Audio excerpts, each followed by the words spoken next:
Good day, everyone. This is Ma'am Reza, and for today's session, we're going to talk about economics. Rolling Stones once said that you cannot always get what you want. Sa madaling salita, hindi lahat ng gusto mo ay iyong makukuha.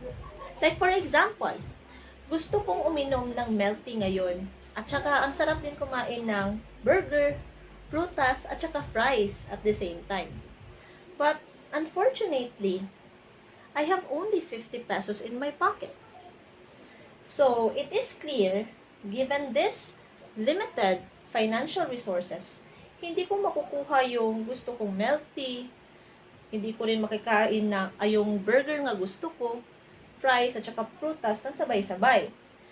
On this, I have to make a choice. Kung milk tea yung pipiliin ko, kung makikita natin sa mga stores, yung price ng milk tea ranges from 60 pesos up to almost 100 pesos. So, 50 pesos lang yung pera ko. Hindi ako makakabili ng milk tea. Pwede rin makabili rin ako ng apple, no? Which is 10 pesos. So, pwede burger at saka yung apple. Pero hindi ko mabibili yung milk tea at saka fries. Or pwede rin, bibili ako ng burger at saka yung fries sa may bangketa na tag 10 pesos o tag 15 pesos. Pwede ganon. So, given that options or choices and my limited budget or financial resources, which is 50 pesos, I have to make a decision kung ano ba ang makapa-satisfy or makaka-maximize na satisfaction ko.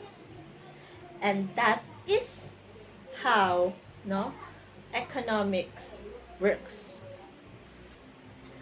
Don't you know, class, that economics came from the Greek word oikonomia, which means management of the household. Kung makikita natin sa ating household, meron tayong mga household members. Meron tayo, if you are staying with your family, you have your siblings. Your sister ba, your kuya ba, or your bunso, or yung kapatid mo. You have also your mother or father. Or some of you is nakikita na lang sa kanilang guardian, no? At yung guardian nila is meron ding sariling pamilya. Or if you already settled down with someone, or may ka-live-in ka na, meron kang partner mo, live-in partner mo, or else meron kayong anak, no? So, in the household, or in the house, meron tayong tinatawag na household members. And each household member may kanya-kanyang wants. So, for example, yung nanay mo, gusto siya makabili ng mga fried chicken. Or yung tatay mo, gusto niya unlimited rice. Or yung kapatid mo, gusto niya cellphone. Or yung bunso mo, gusto niya computer.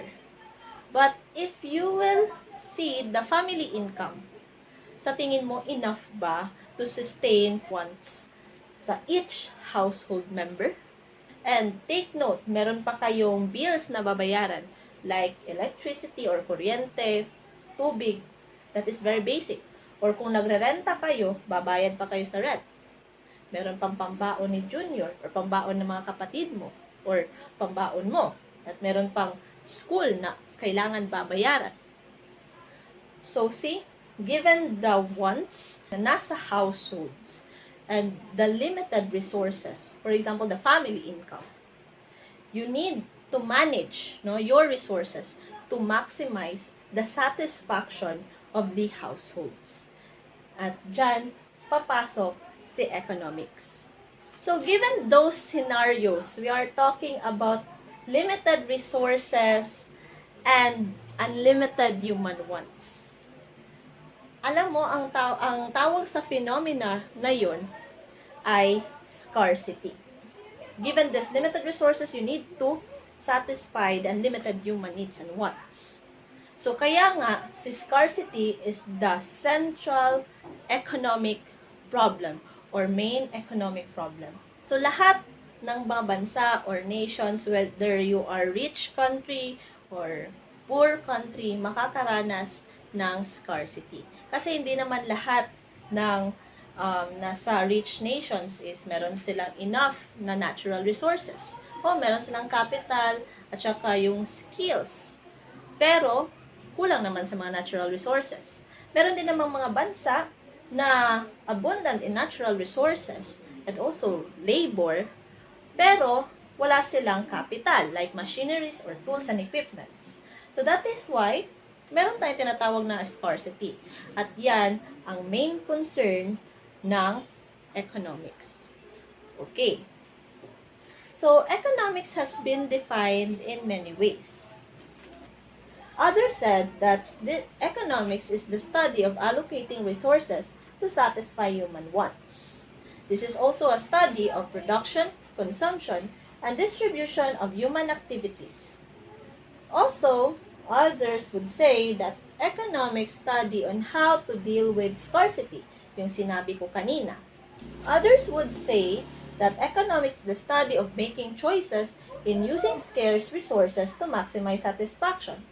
And others would say that economics is the study of ordinary human business life. Bakit ordinary human business life? Because we encounter business transactions. So, given the various definitions of economics, in general, economics is a social study that deals with the allocation of scarce resources, which has an alternative uses to produce and distribute goods and services in order to satisfy unlimited human wants. As a human being, we have unlimited human wants. But the problem is we have only limited resources. And given this situation, we need to make important choice or decision to maximize our satisfaction. Thus, this is why economics is important. Don't you know, class, na nag-exist ang subject na ito or economics dahil sa isang tao na nagngangalang Adam Smith. Siya si Adam Smith. He was considered as father of modern economics. He wrote the first book in economics, An Inquiry into the Wealth of Nations, where he introduced his theory about absolute advantage. He also developed the concept of division of labor.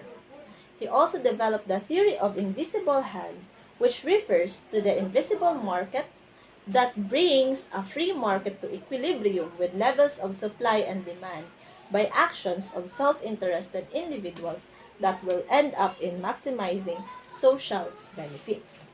Makikita natin na yung each person or each individual is may kanya-kanya self-interest. So without the government intervention or using the laissez-faire policy or let-alone policy, kumbaga hindi mag-i-intervene yung government sa market, yung free market is mababalance niya or magkakaroon ng equilibrium kung saan balance lang yung supply at saka yung demand.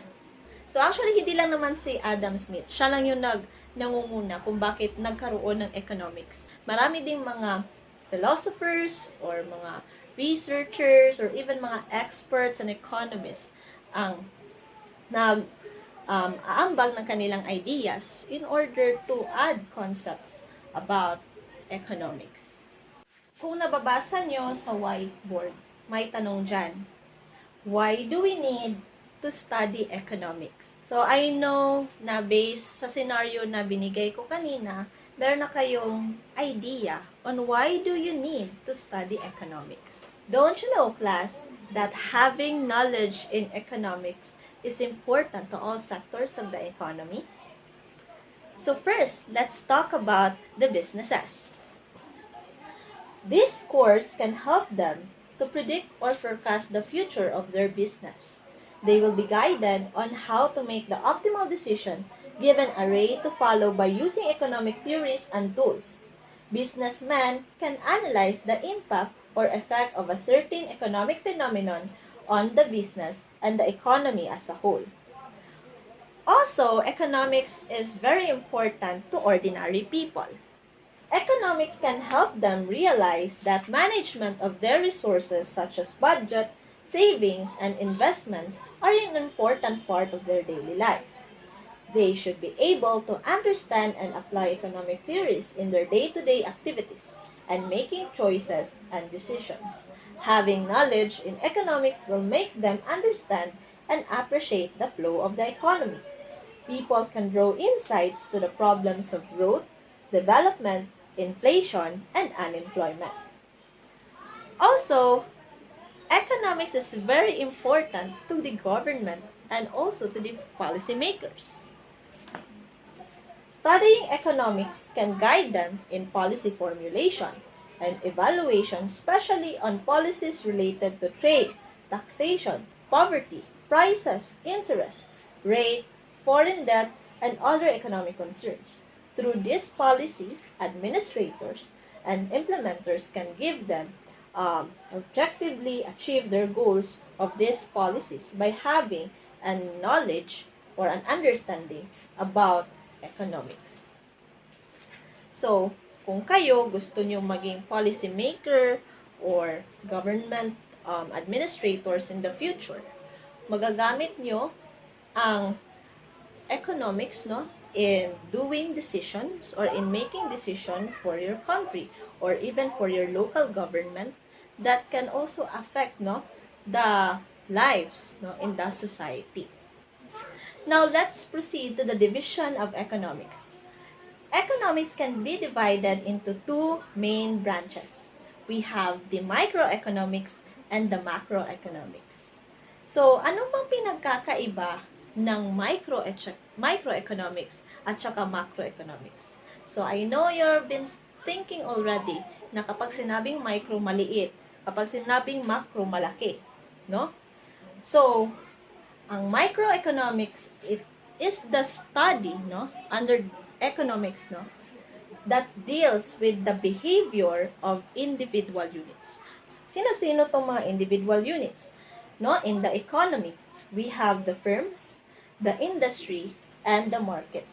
This concerns the determination of the market price of a specific good or how much output firm should produce to maximize profit, and what is the best combination of inputs to be employed and the like. So sa madaling salita, yung microeconomics focuses on how individual units of the economy behave sa economy. So dito natin malalaman yung consumer behavior, yung kung paano magproduce yung mga sellers, kung kailan sila magproduce, at kung paano nasiset yung market price. On the other hand, macroeconomics deals with the study of the economy as a whole. Kaya, part ng issues na tinatakol ng macroeconomics are unemployment, inflation, exchange rate, economic growth, development, for the whole economy, mga gross national product, gross domestic product, at iba pa. Yun yung fino-focus ng macroeconomics. So, parang aggregate na siya as a whole. So, alam nyo rin ba that economics can be divided into two categories according to the type of questions that are being asked. So, these are the positive economics and the normative economics. Kapag sinabi nating positive economics, it talks or it answers the question, what is? Meaning, it is based on facts or the theory. It also talks about the cause and effect relationship of the phenomena which can be tested using the empirical evidence. For example, price rises when there is a shortage and price falls when there is a surplus. So, it answers the question, what is? So, for example, yung question is, what will happen to price if there is a shortage? So, ano yung maging sagot niya? So, price rises when there is a shortage. Right? So, it answers the question, what? On the other hand, normative economics answers the question what ought to be or how. So unlike the positive economics, which is based on facts, the normative economics is based on the judgment or opinion. For example, price of rice should be higher in order for the farmers to earn more. So, it answers the question how. Like, how can farmers earn more from the rice production? So, in your opinion, price should be higher so that farmers could earn more. So, masasabi mo na yung statement na iyon is a normative economics because of the word should, which pertains to the question how. Nagets nyo? Okay. So, take note, positive, it's more on what is, and normative economics, it's more on what ought to be or how or paano. Now, let's proceed on how economics is related to other sciences. Economics is a social sciences that deals with the individual behavior. The other social sciences are similar but have a different approach in the study of human behavior. Yung mga subjects kagaya ng psychology, sociology, at saka political science are related to economics. In a sense that they help explain economic activities and can give policy implications. Also, economics involves collecting of empirical observations or data, as well as verifying and testing data using statistical tool or techniques. So, kaya nga, marirelate natin yung economics if you're going to do business research or social science research. Okay? So now, let's proceed to the circular flow of transactions or the simple economy model. Here, in the simple economy model, let's assume that there are two sectors. We have the households and the business sector. So here, the household will provide the factors of production to business sectors. And these factors of productions are the land, labor, capital, and entrepreneurship skills.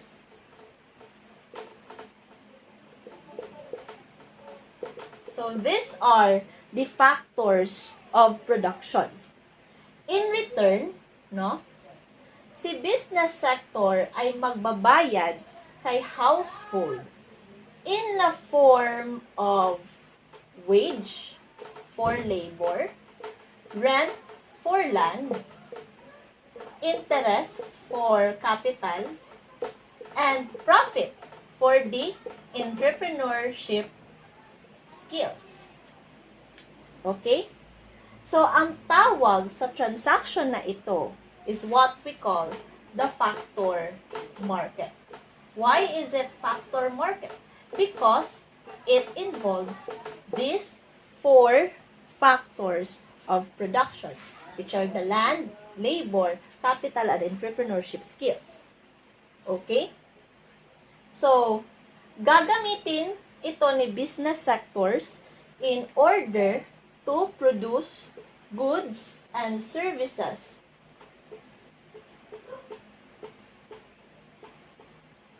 para ikukonsume ni households.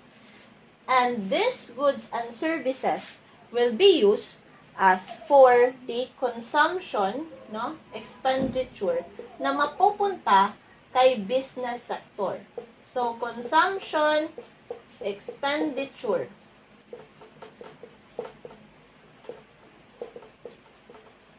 Which, in return, magiging income siya para kay business sector. So, here, ang tawag naman sa market na ito is ang final goods market. Kasi ang minamarket mo dito is yung final goods and services. If you look into it closer, no, this is the circular flow of transaction or the simple economy model.